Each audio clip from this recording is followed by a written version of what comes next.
Hey there everyone, welcome to another lesson on creating engaging content. In this lesson, we're going to be talking about YouTube, the second biggest search engine, second of course to Google. Without me going any further, this is why you should have a YouTube channel. Whether you have a business, passion, hobby, or unique talent, you need to be documenting it on YouTube. People will find you. And that is why, before we go any further, stop this video, go create yourself a channel and come back to this video. Now that you've got a channel, let's jump in. So the first thing we're going to talk about is finding trending videos in your category. Before you can even start to create content, you need to find something worth sharing. Now the best way to do that is by looking for content within your category. Now I will take myself for example. I teach speed reading, so my category is anything to do with professional and personal development, specifically education. There's many authoritative leaders and market leaders within accelerated learning. So what I will do is I will check out their channel and I will see what videos they're producing, what videos are doing well on their channel, and how can I put my own twist or even an additional video onto what they've said, whether arguing for or against. So before you have to sit down and brain fart loads of different ideas to make a video, you don't have to. The work's being done for you, especially things like relevant affairs. If you're looking at news, check that out and see what's trending on Twitter and make a video piece of content on that. You don't have to reinvent the wheel, just add another wheel and do it a little bit different. So that's the first thing. Before you start making videos, see what videos are doing well by emulating people who are leading in your category. Next, the argument once again of long form versus short form videos. There's various videos and articles on YouTube that say and disprove long and short form content. I'm going to say, once again, as I always do, it is down to your audience. Study the analytics. Now, the way you can study the analytics is by using a tool called vidIQ, VIDIQ. I'm not an affiliate again. I can recommend them because I use them on a daily basis. What it does, it's a plugin onto your channel. So you'll be able to actually see analytics such as, well, don't even let me talk about it. Let's have a look. So we'll take a look at a recent video that I uploaded. So before you begin, you can see my YouTube looks a little bit different. Now this is some of the statistics that I can see about my channel. I can see the hours watched in the last year, views over the past couple of days, and interestingly, the amount of subscribers and how that looks on a timeline. So I can actually track what I'm doing and if that's corresponding to the growth or decline in my channel. So we'll take a look at a recent video, how to remember names. Once you've actually installed vidIQ and uploaded a video onto the platform, vidIQ is a plugin. So your YouTube channel doesn't change, there's just additional features that you can open and close. I won't go into vidIQ too much because, as always, that's another video, another lesson on its own. And if you search up vidIQ, they have some great tutorials. But what you'll be able to do is, as always, something that gets managed will get measured. So we need to set ourselves some measurables. Instead of aimlessly producing content and using views as the KPI, the key performance indicator of success, we can jump in and look a little bit deeper. You can look at countries that are viewing, and that will determine whether you should actually start transcribing your captions into another language, the devices, the average view time, and interestingly, how it performs on a whole. Where are the likes, the comments, people coming from? Additionally, vidIQ will show you how you can actually improve your video with this checklist. Now you can see I've still got a lot of work to be done, but this plugin is free. It has an additional add-on option where you can pay for, but I've been using the free one for about a year and it served me very well in taking my channel into a new direction, one which is seeing and yielding a lot of results. So that is the argument, long versus short. Unfortunately, I have no definitive answer. I don't think there ever will. It's similar to the SEO with blogs. The longer someone watches your videos, the more likely YouTube will promote your content. However, the argument is, would someone want to click one of your videos if it's 30 minutes long? I don't know. Depends what content you're doing. Next, we'll look at hyperlinks. Hyperlinks, similar to blogs, can be effective for your YouTube videos. The way you would use them is by actually putting them into the video description. If you're not utilizing them, you're missing a massive opportunity to gain followers, new connections, and potentially sales. Because whilst people are watching your video, they will hit the description. If you do it yourself, 9 times out of 10, other people do too. So be sure to add at least one link into your your video description.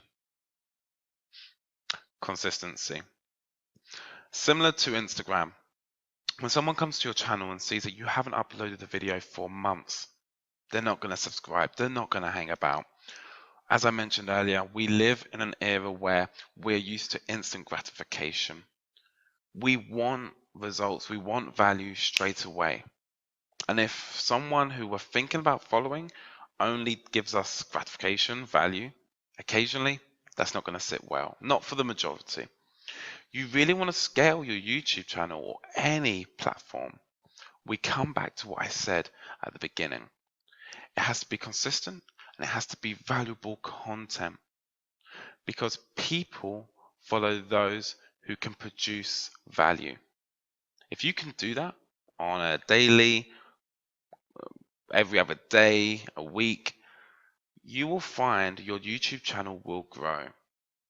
But make sure that the content you're producing is of value. And that goes back to point 1 of seeing what actually works instead of aimlessly posting content and then not actually measuring how it performs. And finally, you don't need all the equipment to produce engaging content. As you can see in this video, I'll turn the volume off so you can actually watch.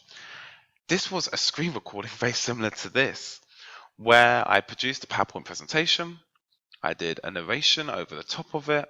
In fact, I foolishly missed this little thing at the bottom on the Google to actually hide it, but I still put it up. All I needed was my computer mic. If you have finances, you can actually buy an £8 mic off Amazon, and that will do a good enough job. But this piece of content is going to bring value to someone, and it took me 2 minutes 34 to actually film, a couple of minutes before and afterwards to produce and actually upload it. But this is now going to stay on YouTube for as long until they close down, showing you don't need all the fancy equipment to produce valuable and consistent content. A lot of times, people use this as an excuse for not getting started, and this comes on to our objection. But Jordan, I can't start a YouTube channel because I don't have the lighting, the audio, the HD camera. Right now, I'm filming this with my computer webcam. The microphone is off a headset, which is affordable off Amazon. And of course, I do have some good lighting because I believe, and if you read up on this, good lighting can really make up for a poor quality camera, and bad lighting, well, no good camera can save a video from poor lighting. You want to think of the MVP model. Minimal viable product, MVP. What's the minimal amount of effort / investment you need to do to produce the product? So for myself, I tested simply, and I still do. I use my iPhone.